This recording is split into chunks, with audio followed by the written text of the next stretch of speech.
नमस्कार, SBT news में आपका स्वागत है। पेश है 31 अगस्त बुधवार दोपहर 1:15 बजे राजस्थान की 11 बड़ी खबरें। सबसे पहले नजर डालते हैं आज की हेडलाइंस पर। टोल दरों के बढ़ने से नेशनल हाईवे पर सफर करना आज रात से होगा महंगा। बीसूका उपाध्यक्ष बोले, गहलोत सत्ता संगठन दोनों में कर सकते हैं काम। कोरोना में आर्थिक सहायता लेने वालों को मिलेगा राशन का गेहूं।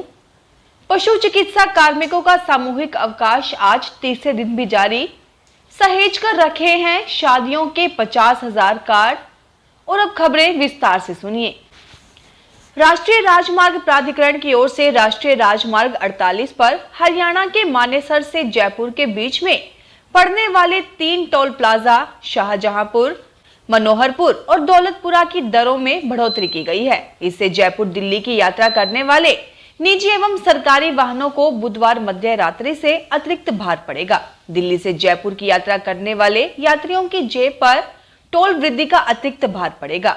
नई परिवर्तित दरें 31 अगस्त बुधवार रात 12 बजे से लागू होंगी। तीनों टोल प्लाजा से निकलने वाले सभी वाहनों की श्रेणियों पर करीब 10 से 15% की वृद्धि की गई है। इससे पूर्व वर्ष 2021 में छोटे वाहनों की तुलना में बड़े वाहनों की टोल दरों में केवल 1 से 2% की वृद्धि दर्ज की थी। भरतपुर दौरे पर आए बीसूका उपाध्यक्ष डॉक्टर चंद्रभान का कांग्रेस अध्यक्ष को लेकर बड़ा बयान आया है। उन्होंने कहा कि मेरा मानना है कि मुख्यमंत्री अशोक गहलोत सरकार में भी अच्छा काम कर सकते हैं और संगठन में भी। लेकिन 2 पदों को लेकर डॉक्टर चंद्रभान ने कहा कि पार्टी में उदयपुर में हुए शिविर में तय हो चुका है कि एक पद पर एक ही व्यक्ति रह सकता है। मुख्यमंत्री की बड़ी जिम्मेदारी होती है। राजस्थान बड़ा स्टेट है। सचिन पायलट के भविष्य को लेकर कहा कि उनका भविष्य उज्जवल है। उन्हें कम उम्र में कई अवसर मिल गए हैं। हम चाहेंगे आगे भी अच्छे अवसर मिले। इस देश और प्रदेश की जनता करवट लेगी और कांग्रेस की सरकार बनेगी। राजस्थान खाद्य सुरक्षा योजना में नए नाम जोड़ने के लिए राज्य सरकार अब एक नई कैटेगरी बनाएगी, जिसमें ऐसे लोगों को शामिल किया जाएगा जिन्हें कोरोना में सरकार से आर्थिक मदद मिली है। हालांकि इसका निर्णय सीएम स्तर पर होगा। राज्य सरकार ने बजट में 10 लाख नए लोगों को योजना में जोड़कर गेहूं देने की घोषणा की थी, लेकिन जब आवेदन का पोर्टल खोला गया तो 19,57,000 लोगों ने आवेदन कर दिया। जानकारी के अनुसार अभी केंद्र सरकार द्वारा तय सीमा के अनुसार राज्य सरकार 15 लाख लोगों को ही जोड़ सकती है। ऐसे में अब करीब 5 लाख लोगों के लिए नई कैटेगरी बनाई जाएगी। वहीं जानकारी के अनुसार इसका खर्चा भी राज्य सरकार वहन करेगी। पशुपालन विभाग में कार्यरत पशु चिकित्सा कार्मिकों की 11 सूत्रीय मांगों को लेकर चल रहा सामूहिक अवकाश बुधवार को तीसरे दिन भी जारी रहा। अपनी 11 सूत्रीय मांगों पर सरकार की ओर से कोई सकारात्मक निर्णय नहीं लिए जाने तक कार्मिकों ने सामूहिक अवकाश से वापस लौटने से इनकार कर दिया। इससे पूर्व कल देर रात पशु चिकित्सा कर्मचारी संघ के प्रतिनिधि मंडल की पशुपालन मंत्री लालचंद कटारिया से वार्ता हुई।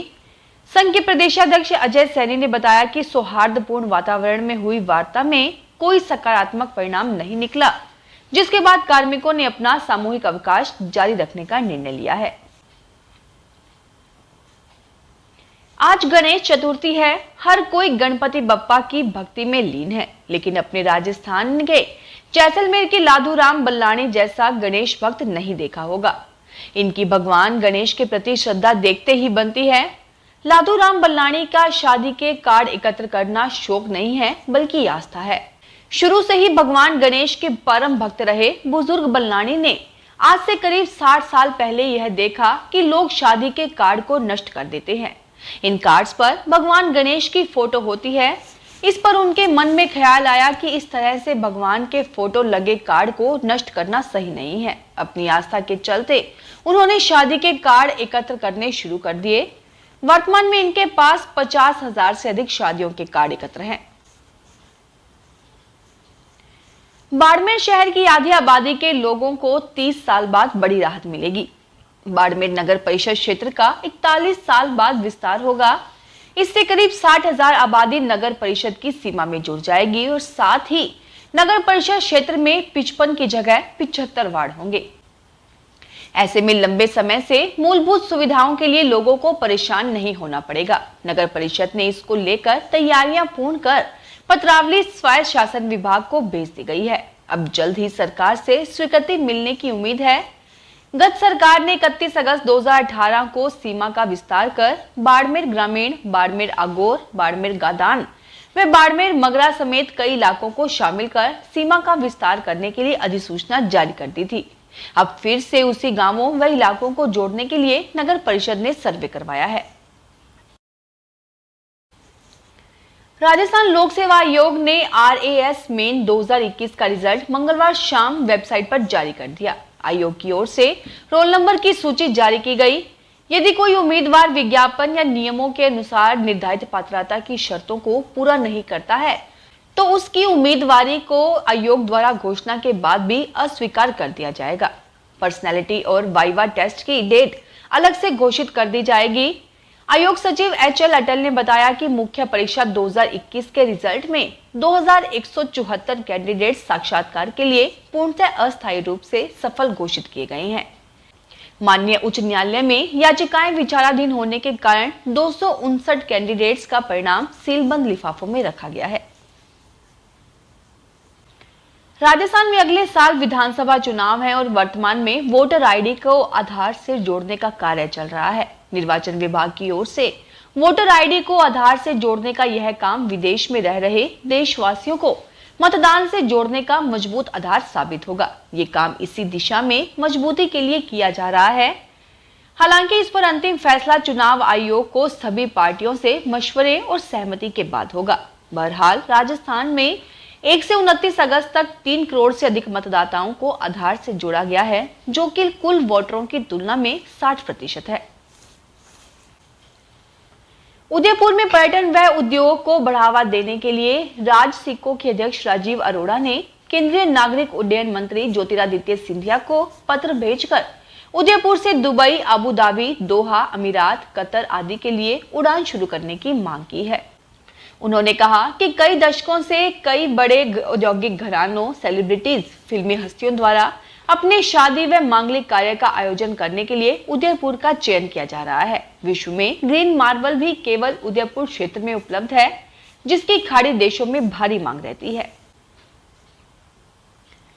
झालावाड़ में साइबर सेल ने कार्रवाई करते हुए एक पीड़ित को ऑनलाइन ठगी के 10,000 रुपए वापस कराए। पीड़ित ने 1930 साइबर हेल्पलाइन नंबर पर शिकायत दर्ज कराई थी। साइबर सेल के हेड कांस्टेबल कैलाश चंद शर्मा ने बताया कि करीब 10 दिन पहले महेंद्र रेबारी निवासी लुहारिया ढाणी, थाना कोतवाली, झालावाड़ ने ऑनलाइन रिपोर्ट दर्ज करवाई कि 19 अगस्त की सुबह वह खेत पर गया हुआ था। मोबाइल घर पर ही रखा हुआ था।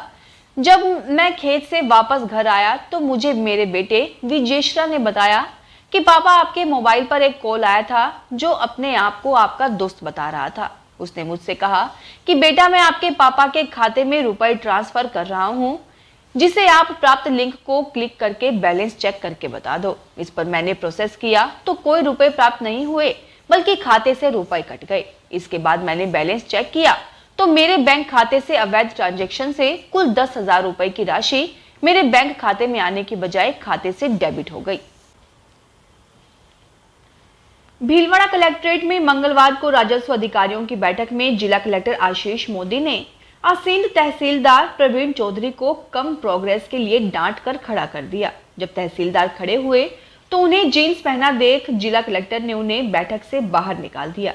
इसके चलते तहसीलदार प्रवीण ने शाम को राजस्व मंडल अध्यक्ष को अपना त्यागपत्र भेज दिया। तहसीलदार ने इस तरह के त्यागपत्र देने की बात सामने आने के बाद अधिकारियों में खलबली मच गई। देर रात तक एसडीएम प्रशासन राजेश गोयल व आसीन एसडीएम संजय कुमार काकड़ तहसीलदार प्रवीण को समझाते नजर आए। बताया जा रहा है कि मंगलवार को जिला मुख्यालय पर राजस्व अधिकारियों की बैठक रखी थी।